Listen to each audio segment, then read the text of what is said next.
Welcome to the Page Turnerz podcast, where book lovers unite to celebrate the enchanting world of fiction. With your host, Paul A. Brooks. In each episode, we'll dive into the captivating realms of storytelling, exploring the pages that transport us to magical places and introduce us to unforgettable characters. In each episode, we'll embark on a creative expedition through the minds of seasoned and emerging writers to unravel the mysteries and unveil the passion that fuels their stories. Join us on this odyssey through the pages and pixels of imagination, where words become worlds and stories illuminate our lives. So, pour yourself a coffee and immerse yourself in discussions about writing, gripping plots, heroes and villains, and the sheer joy of escaping into a well-crafted story. In today's show, I talk to Kate Goodwin, author of Every Step After. Living in Des Moines, Iowa, she's a wife, mother, freelance journalist, and a fiction writer. Now, her debut novel, Every Step After, has received rave reviews. And despite some Wi-Fi issues, we talked about how she managed to find time to write, how she managed to write her novel so fast, and what she's writing now. The technical gremlins weren't going to stop us, and we had a great time. This is the wonderful Kate Goodwin. Hi, Kate. Welcome to the show, and thank you very much for coming. Thank you for having me, Paul. I appreciate it. Oh, you're very welcome. Where in the world are you? We're obviously in America. So whereabouts? Yes, Des Moines, Iowa. Okay. Is that kind of Canada end, Midwest. or is it? It's that top end, is it? It is, yes. We're a little more north, kind of, considered the Midwest. Mm-hmm. Okay, well, that's a good job I'm a writer, because I'd be rubbish at geography. I'd get lost. There's no doubt about that. And you write sweet romance as well. Is that right? Is that your kind of main genre? That is the genre of my first book. Now, as to whether or not we'll stay in. Yeah, you froze for a second. Just go again. Sorry, I was saying, yes, that is the genre of my first novel, Every Step After. So this one is a sweet contemporary romance. Actually takes place in Chicago. But I don't know that I'll stick in that genre. We'll see if we might have a little jumping around. That's really interesting, because a lot of the writers that I speak to, they do or are writing in other genres, or they do want to try other genres. I'm the same. I mean, I write sci-fi, as you probably know, but I really love period dramas. So I kind of got sort of an idea for a thriller, sort of set in the 17th and 18th century. So totally different. The research for that will be real fun, because it'll have to be completely real. So it'd be really interesting to see what happens with that. Mm-hmm. Yeah. So any thoughts as to the genre that you kind of want to dip your toe into, or are you just sort of teasing the idea? Yes. So, of course, isn't that how it goes? You have one good idea you're working on and your brain's like, but what about this one? How about this one? I've got another one for you. So that's kind of how it's gone. So my second novel is already underway. I don't know if you want me to talk about that now, but we'll do it in a bit, definitely. But yeah. yes. So that one is a small genre shift, but then my third idea that I have already started sketching out, because I just couldn't not, like, you just have to, when the idea comes, you start sketching it a little bit. And that one is more of a futuristic dystopian. So that's quite a bit different from this. Yeah. Really going for it, covering all the bases. Yeah. Why not? Why not? Absolutely. One thing else as well is on your Instagram, which I've got on this screen, you can't see. There's, I think your last image was the gift that your husband made for you or bought for you. You've got it on. How weird is that? Because my wife did the same for me. No way. Yeah. I love it. That is great. Isn't that nice though? It's really nice to have the support of the closest people around you. Absolutely. Yeah. So do you know how weird is that? There you go. Oh, there we go. Are we back? Okay. Yeah. Sorry. No, that's all right. It was intended for Valentine's Day, but it didn't come quite on time. So. Well, it's lovely. I mean, it is such a nice thought anyway to have that. And I have to say that, talking of Instagram, I love your reels. Do you, I mean, the ones that I create, or Sasha creates for me, we do it in Canva. Do you do the same? It's really great. For the reels, I've used an app called CapCut.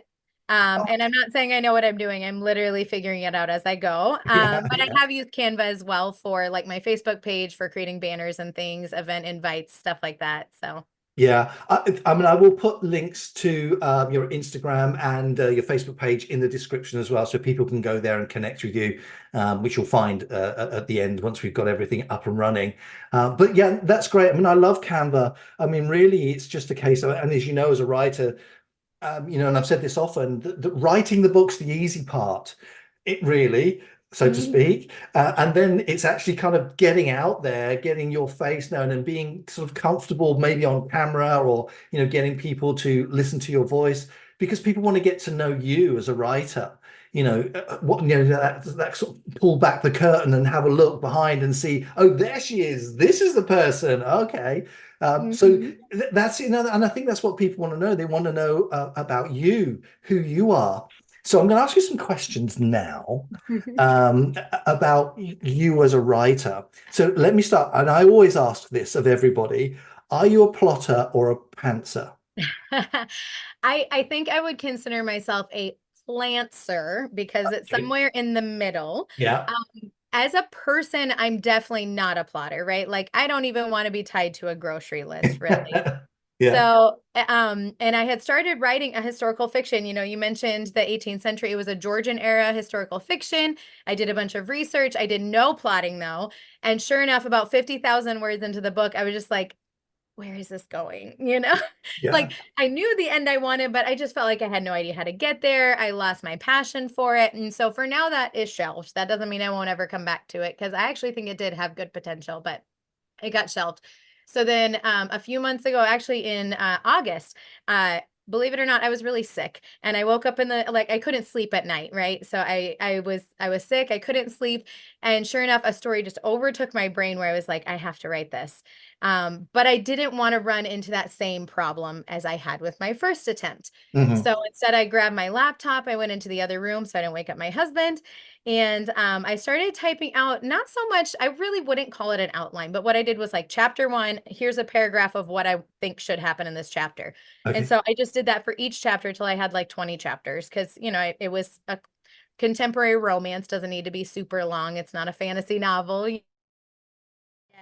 Okay, I'm sorry. One last try here. Yeah. Take three. Take three.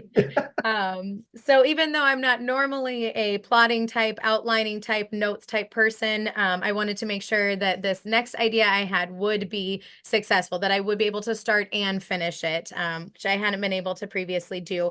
So when I got the idea, I stayed up all night, not doing what I would call an outline, but taking each chapter, just doing chapter one and a quick paragraph of what I thought should go into chapter one. And I did that all the way Mhm. through to chapter 20, 21, something like that.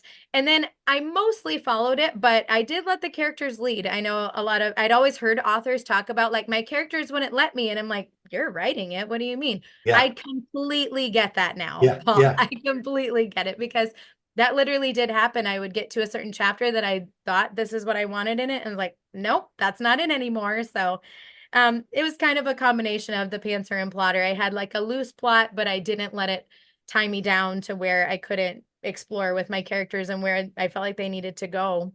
Yeah, that's great. I mean, I mean, outlining chapter by chapter is certainly much more than I do. I'm more on the pantser end. I may Mhm. have some bullet points, but other than that, I don't. I usually don't. I am very much led by the characters. Sometimes, if I'm not doing what the character wants, they won't move. They'll just sit quiet. Yes. "But I'm not doing that. That kind of Mhm. sort of thing.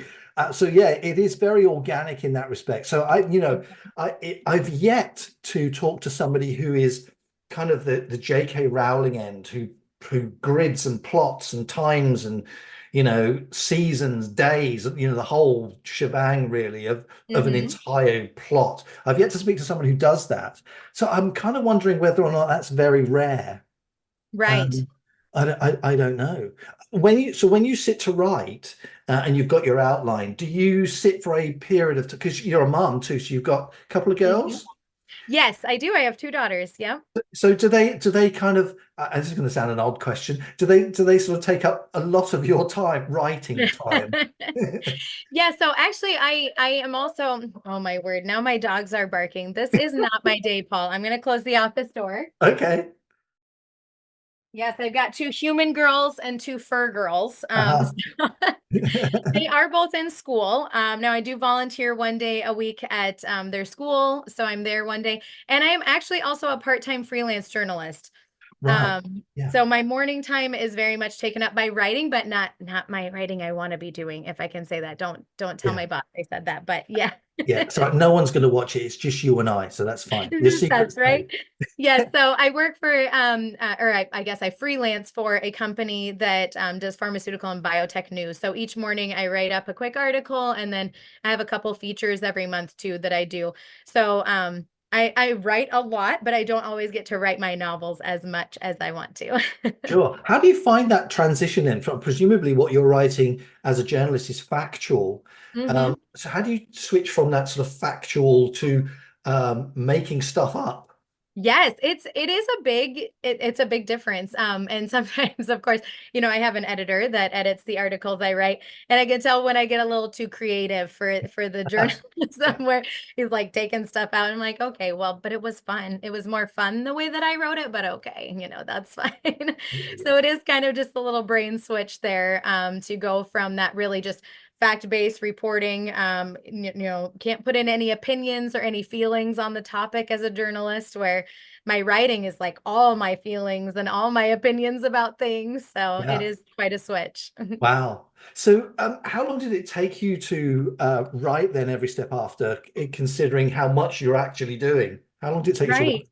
Right. This one took me 2 months. Wow. Yeah. Well, Okay. I honestly felt like I literally couldn't not write it. It was almost an obsessive type of writing. Usually in the evenings after my kids went to bed.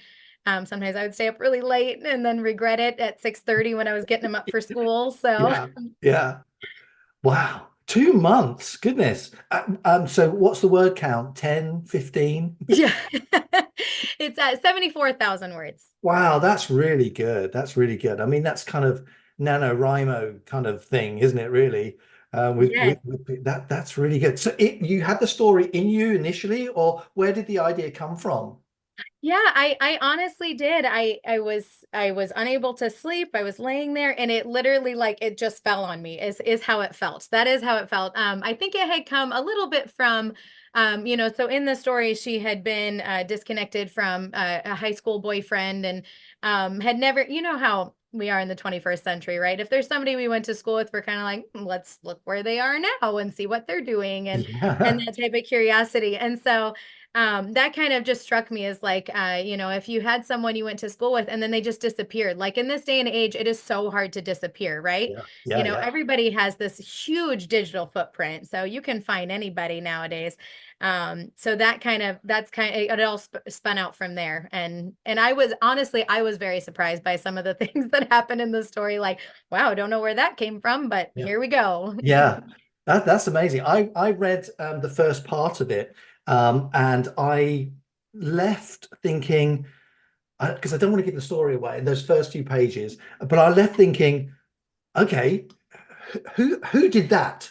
What, do you know why? So, Mhm. it left me wanting more. That, I mean, that's really good. And that's all within the first sort of 3 or 4 pages. You kind of get that feeling, and you can feel the emotion from, it's Meg, isn't it? She's your main Yes. character. hmm You can feel the emotion from her as well. She's done a great job with that. It pulls you straight in.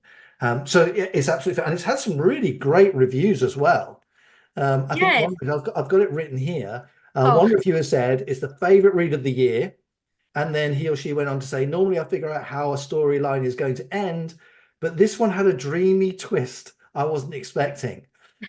Wow, that's really good. And that kind of summed up how I felt about it, really. It wasn't, it created enough mystery for me to think, I want to know more. I'm already on Meg's side. I can already feel how she's feeling. So now I want to know more. Mhm. So that's absolutely fantastic. So and you said that sort of story just sort of poured it out of you. Was Mhm. the initial seed of an idea, something that you'd perhaps seen or heard, or I don't read, but maybe that sort of gave you that just fraction of an idea for it to then explode into this, what you've written? Yeah, Honestly, I'm not sure. It could have been, from social media because I am connected with some people I went to high school with. I moved around a lot that last little bit of high school, so I'm not like physically nearby anyone that I went to school with, but we've connected over social media, and I think that might have sparked some of it, just like seeing where these people are now that I had known in the past. Um, but yeah, it I actually it made me worry that I wouldn't be able to do it again. Like it was that magical, Yeah, if I yeah, can use that term. The yeah. way the story just fell into my lap and then poured out. Honestly, if I can say it so easily, I mean, it took the dedication of keep showing up at my computer and writing. Sure. However, it poured out so easily that I was like, gosh, I hope this wasn't a fluke. That was my first, like, Yeah, yeah. am I going to be able to do this again? And halfway through my next novel, I'm going to confidently say, yes, I can. Wow. Thankfully, So because I was really worried. I honestly was very worried, Paul. I can imagine. I mean, I think with it coming out, maybe that sort of pouring out so fast, you almost wrote it as a reader, if you like. It kind of happened at the same time. That's Yes, like I amazing. was literally figuring it out as I was writing, like as I'm sitting there, like there it goes, and I'm like, oh wow, look at that. That's interesting. Yeah. So this next book that you're writing, and again, don't tell us much about it at the moment. We'll come to it shortly. But are you a bit more structured with this one in terms of a sort of a sit down writing routine? I mean, my routine's very chaotic. I will write. I mean, I've written this morning. I might do a little bit later on, but it really kind of depends on where I'm. I'm more of how I'm feeling. I'm more of an instinctive writer than perhaps a disciplined 1,000 word, 2,000 words a day writer. I find that for me a little bit restricting. So for this Mhm. for this next one, are you more disciplined yourself? I don't know that if I would say I'm more disciplined. I definitely have to be in the right headspace and I need quiet to write. I cannot have any type of words even. I can listen to maybe classical music, Okay. maybe, but Yeah, there better be zero words spoken because as soon as someone says something, I swear my brain is like, maybe that's a little wow. ADD. I don't know, but Yeah, that's I need to really like get in interesting. that flow. Yeah, You that's really kind of, interesting. yeah. Lots of people, the people that I've spoken to have said the same thing, particularly, they can have some music going on, but it can't have any lyrics, no talking, Mhm. otherwise they lose track. I am the complete opposite. I need to have blaring rock music, nice and loud. I've even, I've been saying this because I can't believe it myself, but I've been watching gamers playing computer games on YouTube. So they're narrating and the game's playing, and there's gunshots and explosions going off here, there, and everywhere While you're writing, you're doing whilst that I'm while writing. Yeah, and that's mind blowing to me. yeah, that is just so odd. But I find that it pulls me into the scene that I'm writing. Admittedly, it has to be um, kind of on the same sort of lines of the scene that I'm writing. So if it's a battle scene or a fight scene or something like that, then I'll plug in Iron Maiden or some Black Sabbath or something like that, just to sort of kind of get that mood, and that really works for me. But classical, do you know what? I've tried to be sophisticated, but I'm just not there. I just can't.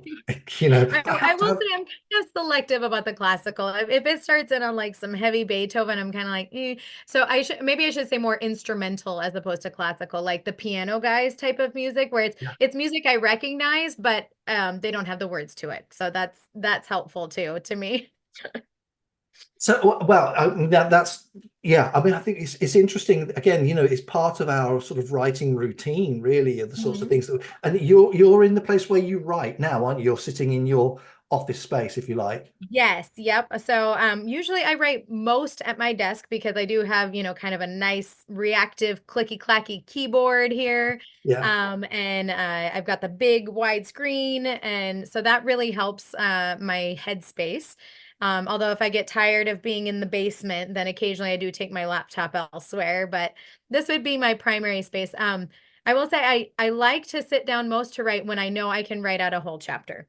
wow, I okay. like to write chapter by chapter. I really prefer that. It doesn't always work. Mm, But I've seen some, moms say like, "Oh, I wrote this book in the school pickup line." I could never. Okay, because if I'm sitting at school waiting for my kids, like I can't get in that writing mindset fast enough. I have to get myself in there. yeah. So yeah, I need like that focused time and space and quiet. Somewhere you can just shut the door and push the world, the real world, out there somewhere. Yes. Oh, What's that's that? that. Make the world go away. Yeah. That also nice. Isn't it amazing though? And I've said this before as well. Sometimes I'll sit here and um, if I've got the music blaring and I'm kind of into a scene or a chapter, 4 or 5 hours can just go, boom, Right. and it's Mhm. really gone. It's very easy to kind of get lost in your world. Do you find that yourself?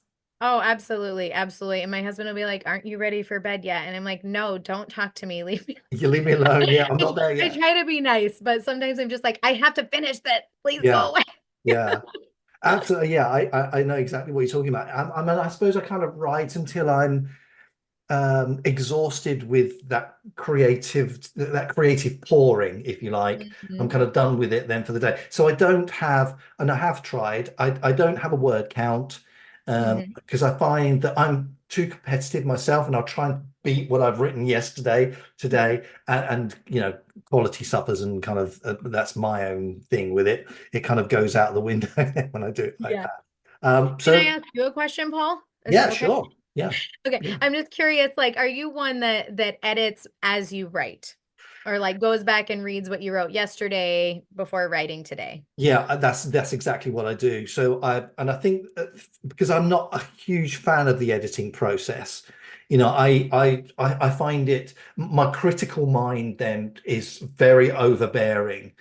So what Mhm, I try to do, I will maybe go back 500 or 600 words, reread that, tighten the sentences up a little bit, make it easier to read. I like to try and make my sentences sing, if you know what I mhm, mean. So mhm, that's it, so they're easy to read. I try and stay away from very tough words, if you like, mhm, because there's nothing worse for me. And if I and I'm as a reader, I read quite a lot myself. So there's right. nothing worse for me as a reader if I'm reading a sentence and I have to stop and think, what did that mean? And maybe Mhm. have to reach for the dictionary. So Yes. I don't do any of that. So I'm quite critical in that respect to make sure that it's easily readable. Um, Mhm, so yes, that's what I do. I kind of rotate back. So I'll edit what I wrote yesterday before I write today, and then tomorrow I'll go back over what I've done today. That's kind mhm. of what I do. Yeah, Yeah. yeah, Yeah, so I would say that I am very much in order to keep myself going, I don't allow myself to reread anything I've written unless it's literally that I have a question like how old did I say they were again? Because I'm not enough of a plotter to have written that down probably. So I have to like do the control F and find it in my document. But, yeah, I can't. I've realized that I can't because then I go back in that perfectionist tendency of like, "Well, I can make this a little," and then I will literally spend all my writing time tweaking what I've already written, and I'll never progress in the book. wow, So, yeah, that's something that helped keep me on track last time, with Every Step After and to just keep writing. I just forced myself. And there were even a few things where I'm like, I already know I want to change that in the editing process, but I did not allow myself to go back. It was almost like I forced myself. And I'm not saying that's right for everybody, but for me, it really made me focus on keep writing, get the story out, get the story out, then you can go back. And then I found out I really didn't even have to make huge edits. I just did a lot of like, tweaking and I could say that a little better. And I use that word too many times and that kind of editing. yeah. So, Wow, yeah, that's it's just amazing. interesting hearing different people's processes. So, I Yeah, want I to mean, you mentioned you control F. So do you use Google Docs like I do, or do you use I did for Every Step After. And right? then when I started figuring out like, okay, I'm going to self-publish this because querying was soul sucking, Yeah, Paul. That yeah, was like the most soul sucking experience of my life. yeah, Even though I didn't get a bunch of rejections, mostly I just got no response whatsoever. And it was just like, okay, I at least say no, please. I yeah, mean, yeah. so I kind of quickly, probably too quickly. To be fair, I probably was not patient enough, but I'm not a patient person. So I was like, you know what, I can do this myself. So I'm going to, and that's what I did. But so I used Readsy for formatting, mostly because it's free and it Okay, worked yeah. pretty good. But they do have a lot of fun little like they'll show you your writing trends and these different things that they have in there. So I was like, well, this time I'm gonna try just writing it in Readsy. So I have been doing that this time. I can't compare it to anything else besides Google Docs, so I can't really say whether it's amazing or not, but it's working for me. That's all I can say. Yeah, that's the important thing, isn't it? It's whatever works for you. I mean, for me, I kind of I'm almost forced to edit, really, if you like, because I've got Grammarly going on in the corner, and then I've got Pro Writing Aid at the top as well. So anything wrong, if I've missed a comma or I've spelt something wrong, it's flashing at me on the screen. Fix me now. So it kind of forces me to kind of go back and edit. But because I'm not a huge fan of the editing process anyway, I like to, when I've completed the first draft, I like it to be as clean as possible. I mean, it's never going to For be sure. 100%. So I mean but I am sort of a little bit pedantic about it being right. So Mhm. that's why I have Grammarly that kind of picks up immediate things, and then Right. Pro Writing Aid for style and flair and picking up flow and things like that. Mhm. And so I find those really useful. So in terms of the software that I've paid for, I use the free Grammarly version because that is literally just spell checker, really, if you like. But it does love those red lines underneath the words. So a testament to my poor typing, I have to say. But it gets fixed immediately, and then Pro Writing Aid, which I bought, which I love, is great. I copy and paste into the software, and then it kind of reads Okay. it, does its thing, and all of that sort of stuff. So, I know that it's quite clean. And then what I also do actually is once I've finished the first draft, I copy and paste chunks of the book, entire scenes, maybe chapters, into a text to speak software, and it Mm-hmm. reads it back to me. And there I can pick out words that I've maybe added and then and again. So I know Mm-hmm. because you can hear it. So I Right. just sit here, shut my eyes and listen. It's like almost like an audio book, a very bad one, admittedly, with the computer voice, but it does enough to allow me to find more errors, really, if you like. So Mhm. I've paid for one of those, Blaster Suite, I think it's called, but then I can use Descript and all of those sort of other ones out there as well. So I use those, and then it goes off to the editor, and they do their thing and come back with their little tabs, as they do. Yeah, so that's kind of my process, really. And then formatting. Interesting that you use Readsy. I When I was looking for editors, I went through their editing, their bank of editors they've got on Readsy, but kind of didn't get on. So I found somebody else. But in Mhm. terms of formatting, rather than use Readsy, I use Atticus, which Mhm. is another piece of software. Again, it works really well with Google Docs. I can just kind of import it, and then from when I first released the book, you learn quite a lot about how it works, and then you kind of format Google Docs, if you like, so it just goes into Atticus really nicely after that. So that's what I do. That's Mhm. kind of my process, really. So Yeah, I've heard good things about Atticus. yeah, yeah, and it wasn't hugely expensive. I think I paid $147 for it. But then if you're publishing a lot or you intend to publish a lot, then to pay somebody to format your book gets very expensive. Editing Right. costs are enough as Mhm. it is, but to pay for formatting on top of that, so it kind of just made sense to me, Mhm. which is why I bought it, and I love it. And the tutorials are really good. It's very easy to follow. Yeah, so I'm happy with that one. You know, no buyer's remorse there, which is good. That's good. So let's talk a little bit about now, every step after. I mean, as I said earlier on, I read the first few pages, um, and immediately what I had questions after it, and I thought, wow, okay, so now I really want to know what's going on with Meg. And again, so I don't want to kind of give too much of the story away, really. And I know you've already talked quite a bit about it, but can you sort of tell us a little bit more without giving the Sure. story away? Yes, yes, I'll try. I know it's hard when you know all the things, like to be selective about what you tell. Yeah. So, Meg has lost her husband. When the book picks up, it's 6 months from the time her husband has passed. He died of cancer, so it had been kind of a year-long battle with that. They have a son who's graduating from high school as the book starts, and so she's very much in this place of like, what am I supposed to do with my life now? I that was very relatable to me as a mom, because even though my kids are 8 and 10, they're not they're not in that stage yet, I already see, they need me a little less and they need me a little less. And it's like, it's so easy in the trenches of young motherhood to really lose yourself as a person Yeah. Yeah. and to just feel like they are my whole purpose. And they are. I love my kids so much, and they're well worth every ounce of effort I put into them.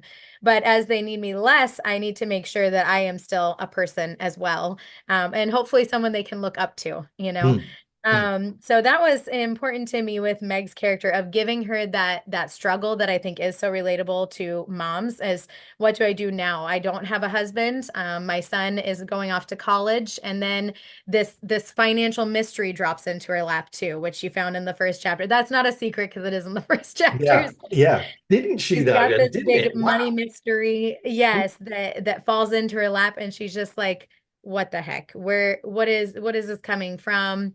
Did my husband have this secret life I didn't know about? All the thoughts are going through her head as they would, right? If a bunch of money suddenly showed up that you didn't know existed in Yeah. your life. So and that just takes her on a whole journey of just self-discovery. She's trying to solve the mystery, but she's also looking for some life purpose as well, and what to do with herself. And that brings her to running into her high school boyfriend who she'd been very much in love with, but then they had a painful breakup and didn't see each other again because she'd moved somewhere else. And yeah, so that kind of just takes her on that whole journey there. And I just enjoyed writing that so much too. I didn't, not to say it poorly, but I didn't want to write just a romance, Hmm. right? Like Hmm. I wanted her to very much have her own character journey of growing as a person, as a Yeah. human as well. And I think she very much finds her place in the world and how to leave her mark on the world more than just like, oh yeah, I'm in love again. It's more than that. So. Yeah, it's really interesting as well that when you said earlier on that you kind of wrote it over a couple of months, so the story was obviously already there, bubbling away, itching to get out of you, so to speak. So did you write it? Because a lot of authors that I speak to, certainly if they've got a series of books or are intending to write a series, they're writing to a particular audience. They have an audience in mind. Did you Mhm. do that, or did you write it for yourself? I really wrote it for myself, but I did, it definitely crossed my mind of feeling like this is relatable for especially particularly women who are in, who have had kids in that phase of life, and especially if they've gone through their kids moving out, empty nesters type of thing. Mm. And I'm sorry for my dogs barking in the No, background. That that's all is right. It's Lucy and good. Ethel. They wanted to make the podcast as well, apparently. No, it's all good. It's all good. They probably see a deer outside. So, yes, I definitely wrote it mostly for myself. And I did have a thought of, more could come from this because you kind of meet the main male character's sister in the story, and I did have a story idea for her, but my next book had already overtaken my brain at that point. I was like, well, maybe we'll come back to it at some point. We'll see. Yeah. Did you have any characters that kind of snuck their way into the story that you hadn't sort of initially seen? I love that you asked me that. You are so clever with your questions, Paul, because yes, so one of the first things that Meg does is she takes a trip to Europe, right? Because she's got a little money, she's got a little time by herself, and so she's like, I'm gonna go to Europe. So she does that, and she rents an Airbnb apartment, and her neighbor across the hall. I completely did not plan for her to have this like experience, and she just did, and the neighbor across the hall, her name is Johanna. She lives in Salzburg. So she's got this kind of very brusque, like German personality, very forceful person, and just like kind of bulldozes her way right into Meg's life. And Meg is like, I didn't come here to make Oh, friends, but yeah. and she ended up being like my favorite character in the story. So that was a total surprise for me. That's amazing. I mean, it happens quite frequently, I think, and I'm wondering whether or not that is kind of the pantser trait, where you're not sure Mhm. where a lot of the story comes from, as you said earlier on, and I think you're absolutely right. And characters then do tend to creep in. I mean, I have Yeah. characters that I thought were just kind of a bit part that are Mhm. going to be, in every one of those books as we go through. Yeah, so it's kind of amazing. So have you got you've got the book there with you? Do you want to hold the Yes. cover? Let's Yep. have a look. I've got the book right here. Yeah. Because I want to ask you about the cover. Sure. Did, Yeah. did did you design that yourself, or did you have someone design it? I have zero artistic abilities when it comes to graphic design. So no, I actually I realized I got a steal on this cover. I didn't really know until I started reading more in the author community, but I hired a designer on Etsy, Okay. and the girl literally charged me $60 for this paperback and an ebook cover. And Wow. now I'm realizing like I definitely should have paid her more money. It's got like a Chicago skyline background here, and the front. And yeah, I mean, she needs to know her value is more. So just in case she sees this, girlfriend, you should be charging more, because I get so many compliments on this cover. Yeah. And I've seen what other authors are paying for their designs, and I was like, oh my gosh, I really lucked out here. So I don't Yeah. know how that happened, but it did. Yeah, maybe pay her a little bit more, but keep her name a secret. I don't know, something like that, so no one knows. And so, well, it's lovely. I mean, as I said, it's had some really good and some rave reviews as well, and so people are really loving it. So that's great. So you mentioned earlier on you're now writing something else. Can you tell us a little bit about where you are with that? Can you give us its title? Does it have a title, or is it just a working It one? does have a title. When are you posting this podcast, Paul? Because I haven't revealed it yet on my socials. Okay, well, it's so we are now Wednesday the 28th. So I'm kind of thinking Monday next week, which is what, the third or fourth? Okay, I'll do a title reveal then before you drop it. Okay, sounds good. Okay. All right. This is how we have to think now that we're on social media, I right? know. How it Yeah. works. Yeah. So the next book is, like I said, a little bit of a genre switch. So it's actually more of a Christian fiction. This is I don't know, I'm not really calling it a retelling, but it's inspired by a biblical character. Okay. So very different from just a contemporary romance there. And it's much more of a redemption arc.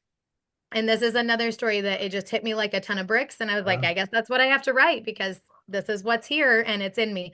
It's so the name that I have for it is called Reckless Love, Right. uh, which is a song by Corey Asbury. And that's a song that I've always loved and really connected with. And when this story came in and the next time I heard that song, I was like, yep, that's it. This is it. So that's where we're at. I'm already about halfway through it. Okay. It will be a little bit longer, I think, than this one. And it's been a very different writing process in that this is very much, this is a first person book, all written from Meg's point of view. Yeah. Uh, the next story is more, I felt like it was more complex. I felt like it was too complex for first person point of view. So I'm writing third person point of view, and that has been a very different experience. Yeah. And Okay. every once in a while, I've literally sat down and started writing a chapter with the word I, and then I was like, oh, Oh, that's not what we're doing. We got to back that out of there. So, um, but it's so it's third person point of view, and the chapters switch back and forth between two character kind of perspective, even though it's third person. So it's been a very different writing experience, but also a very emotional one for me. I feel like I've really been pouring my heart into it, and I'm really excited about it, honestly. yeah. But isn't that great though, when you're writing something? I was saying this again yesterday actually, that um if you don't, and somebody wrote this, I can't remember who actually said it or wrote it, that as a writer, if there are no surprises for the writer, there are no surprises for the reader. And and if there are no tears for the writer, there are no tears for the reader. So Hmm. it's it's amazing when things like that happen, when you have an emotional reaction to what you're writing. And I feel that myself, when I'm Hmm. writing, I have that reaction. And it's interesting again that you've said that, and I'm wondering whether or not that's the again a pantser thing, because a lot of it is a surprise to us in terms of where the story's going. So maybe when I get J.K. Rowling on here, I'll ask her whether or not she has the same thing when she's got her grids up on the wall. That's um hilarious. Yes, yeah. and sometimes I almost felt a little, so even with every step after, because I wasn't really expecting it to be that emotional, but it ended up actually highly. I mean, yes, she is a widow, but like her husband has already passed a few months ago, so it's not. It deals with some grief, but not as heavily as it might if she was walking through that actively that time period. But it ended up so much more emotional, and even when I was going like rereading for edits and stuff, I'm crying again, and I'm like, okay, you wrote this. You know what is in this. Why are you crying to Yeah. myself? But Yeah. then I felt a little bit vindicated when the person who I had do the editing told me the same thing, because they edited, and then when I sent it back after that, with like the proof copy and stuff, when they edit again, they're like, I don't know why I'm crying again reading these scenes I've already written. Yeah. It's like, I know, I don't know either. That was unexpected for me. I didn't set out to write a highly emotional book, but that's what happened, I guess. But that's great, because I mean, it means that the reader is completely invested and has fallen in love with your story, and that's exactly what you want. As a story writer, that you want to bring people into your world. We're trying to share an experience. So if they feel the same emotions that we feel when we're writing it, that's the job done, as far as I'm concerned. Yes, I think that's absolutely, great. absolutely. And I had another reader tell me that, you made me believe in love again. And I was like, oh my gosh, Wow. I think that's the nicest thing anyone's ever said. Yeah. No small thing then. This is the big stuff. This is the big, yeah. So I mean, honestly, it's one of those things that has been very humbling, I guess, which is maybe the opposite reaction that you might think it would be, but it's very overwhelming to have people read your work and connect with it on such an emotional level. Not just like, oh yeah, that was a really fun story, that was so entertaining, because that's great too. I like to be entertained. I don't always need to cry. So but yeah, to have it connect with them so deeply and emotionally was just, I mean, really amazing and humbling, where I just felt like, wow, I can't believe that. That Yeah. is amazing. So when's Reckless Love going to be out then? That's a good question. I'm about halfway through. It's going to be divided into 2 parts, not 2 books, just 2 parts. And so I am on the last chapter of part 1, and I'm just like, I buzz every time I think about it. Like, oh my gosh, so close to this pivotal point where we get to move on to part 2. So, I am hoping within the next, my timeline would be like about 3 months. But I mean, sooner would be better, because like I said, I'm an impatient person and I would love to just, put it all out there now, but it's not ready yet. Of course. Do you have a sort of visualization of a cover in mind that This time I actually do, which is surprising, because with every step after, I had no idea, and then that poor girl started sending me some designs and I was like, that's not it. But then we got there, so we did get there eventually. But I do, so I kind of have in my mind, I have a little more of a realistic scene of like a young woman, early 20s, dark hair, and her back, and holding the hand of a little boy with curly dark hair, in a field with like a little white church, like that really typical little Southern white church with the steeple in the distance. So that is what I have. I don't know if that's how it's going to come together. We'll see, because again, I'm not a graphic designer, but we'll see what we come out with. Yeah, that's amazing. So they right now, Every Step After is available as paperback and an ebook. Is that right? Yes, and it's actually being recorded right now. Oh, I was going to ask you. Audiobook. Yeah, I was going to ask you about that. So how have you kind of gone about that? Oh my gosh, the most unreal. This is the whole thing has been an unreal experience, quite frankly. But I never thought, even for a second, about an audiobook. It just never even crossed my mind. I mean, they're great, they're wonderful, but I've been very careful of what I like to say is not investing my family funds into my writing until it proves that it can support itself. With it being my first book, I was like, I'm not going to take thousands of dollars from my family's accounts to prop up my book, right? So I've been very like not putting money into it. I've been doing everything I can that is free promotion and whatever. But anyway, so with the audiobook, it hadn't crossed my mind. And then a narrator actually reached out to me through my Facebook page and told me about royalty sharing. She was reading the book and said, I think this will make an awesome audiobook. I'd love to send you an audition, but you don't have to use me if you don't feel like my voice is she was just so encouraging and so amazing.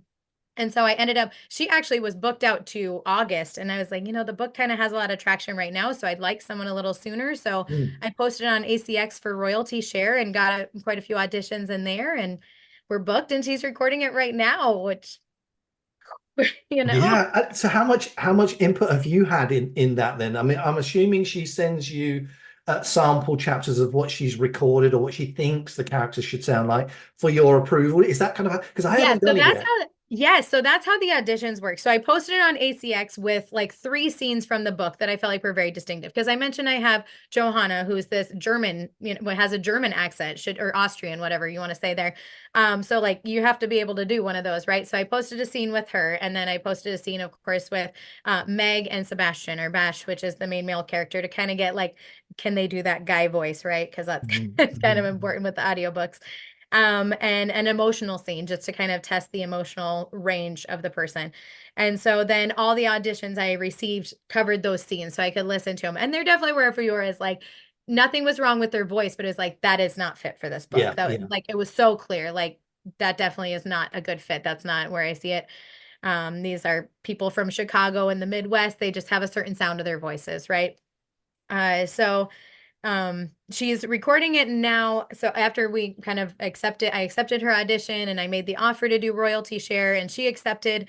Then she said that once she has the first like 15 minutes recorded, she'll send those to me to like review and make sure that we're on the same page before proceeding. And yeah, it's just very exciting that this is happening.